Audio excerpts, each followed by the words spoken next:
Blow the candle. Wish ka muna. Ay. Nag-wish ka na? Okay. Thank you, Tata Usteng.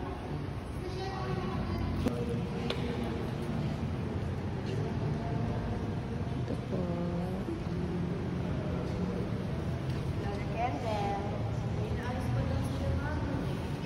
Thank you, Tata Usteng. Thank you.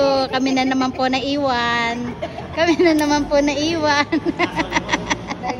Yes, mag-blow the candle.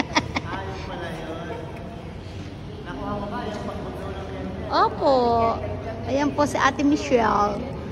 Ay, happy anniversary nga pala. Ay, friends. 2 years na kaming friendsaries. Ganda ng damit niya. May anniversary. Kaming dalawa. Ni Michelle. Anniversary namin.